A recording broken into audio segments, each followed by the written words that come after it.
For someone that's more introverted, we may have a smaller circle of friends, or we may have a certain group of people that know us very well, and those people know a side of us that no one else knows. But people that don't really know us as well, or we may not be as comfortable with, their assumption is going to be that we're quiet because we just don't typically open up to them, right? So it's not that introverts are quiet, because around the right groups of people, we'll talk all day.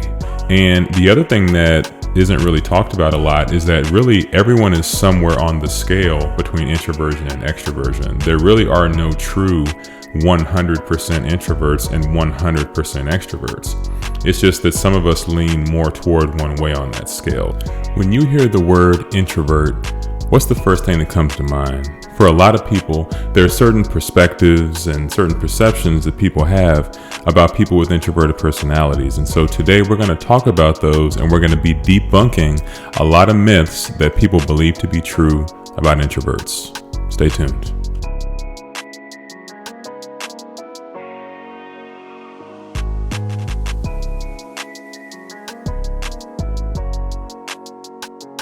Welcome to Quiet Voice, Fearless Mind, where we help introverts and aspiring leaders to become who they want to be. My name is Terrence Lee, aka the Introvert Leader.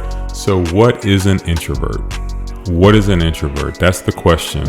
When we talk about myths and we talk about perceptions and what people believe to be true, we have to start with the true definition of things. And so I thought it was interesting. I wanted to start with the definition from Webster's Dictionary of what it says an introvert is versus what it says an extrovert is. Okay, so if you were to go on Google right now and look up introvert, you're going to see this definition from Webster's.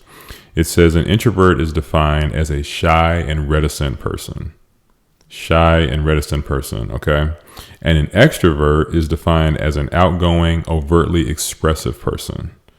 So I found that to be really interesting. You know, being a writer, words mean something to me. They mean a lot. So when I read shy and reticent, I feel like that just puts people with introverted personalities in this very small box. And unfortunately, I feel like in society, a lot of people believe that definition to be true. They see people that they feel are the quiet ones, the ones that had nothing to say, and they get put into this box and, oh, they're shy, oh, they're reticent, or whatever, like Webster's wants to define it. Well, the reality is, and this has been proven through research, that introversion and extroversion are really just more about stimulus. So someone with a more introverted personality gains their energy from recharging during times alone, where someone that's more extroverted typically gains their energy from being around people. And the other thing that isn't really talked about a lot is that really everyone is somewhere on the scale between introversion and extroversion. There really are no true 100% introverts and 100% extroverts. It's just that some of us lean more toward one way on that scale. So these are a lot of the things that, they're not talked about in society. And unfortunately, I think everywhere from the corporate world to the business world to in our personal lives, introverts can be put into these boxes and categorized a certain way based on these myths, based on definitions like the one that I just read and things like that. So today we're going to tackle a few myths that get spread around introverts, and we're going to really get to the truth as opposed to the lies. Introverts are too quiet and too weak to lead. Have you ever heard this before? Well, my name is Terrence, and for years as an introvert, I didn't think I had what it took to be a leader. What I learned was being an introvert is my superpower. If you want to learn how to have success as an introvert, then go to quietvoicefearlessleader.com to learn more.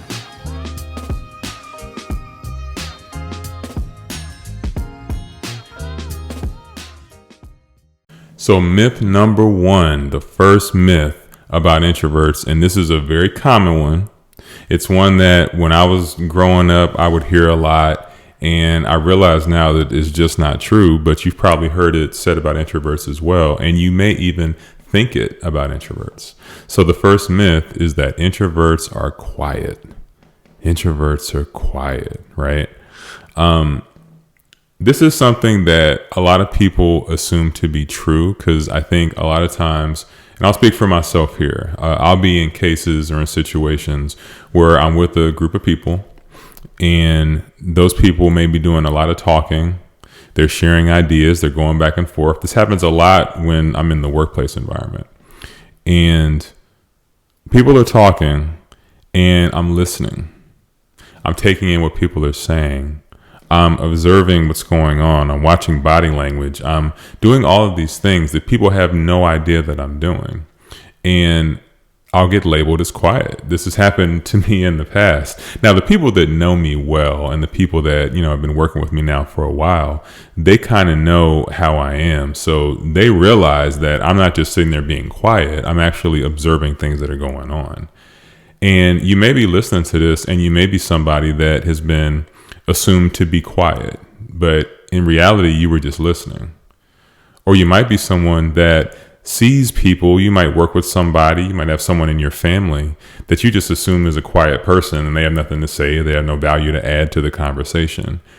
And the reality is they might have extreme value to add if you were to take the time to try to understand where they're coming from and to listen to them.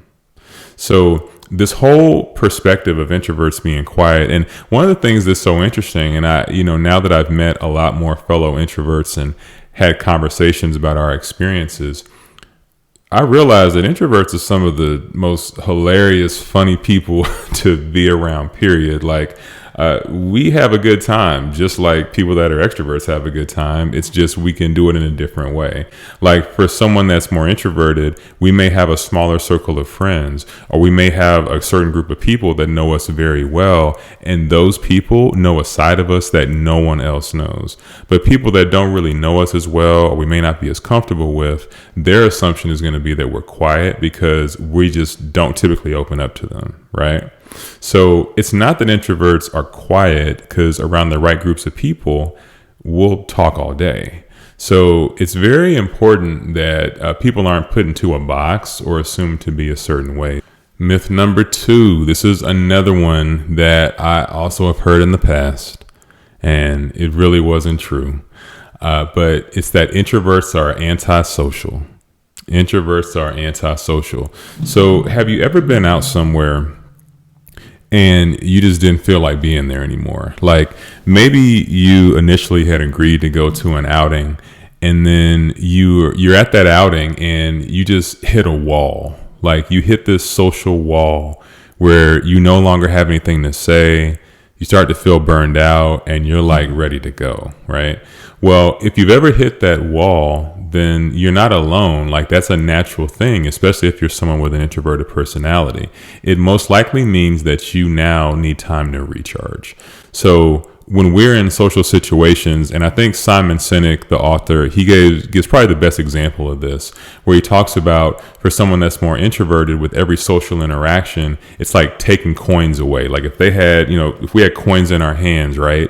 Every social interaction represents a few coins being taken away. And eventually we have nothing left. And it's like time to go. Where someone that's more extroverted, if they have coins in their hand, every social interaction, they're getting more coins, right? That's feeding into them. So it's a completely opposite perspective, and it's an opposite way that we operate.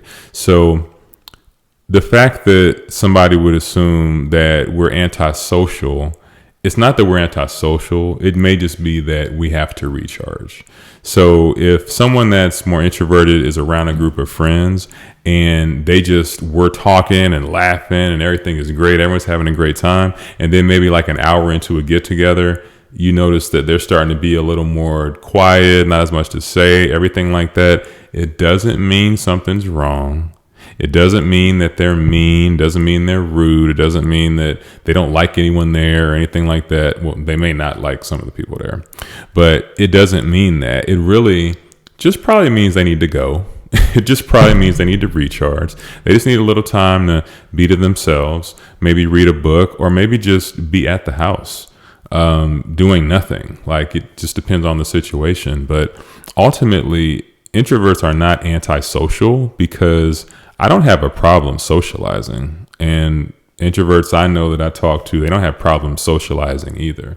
It's just that in certain situations, we just need to break away so that we get that time to recharge. Again, every social interaction for us is different than it is for the extrovert. So if you're someone that's watching this or listening and you just say, well, I'm just not going to invite this person to the party because they don't talk that much, or this person, the last time that they were out, they wanted to leave after they were there for an hour. So I'm just not going to invite them. They're antisocial.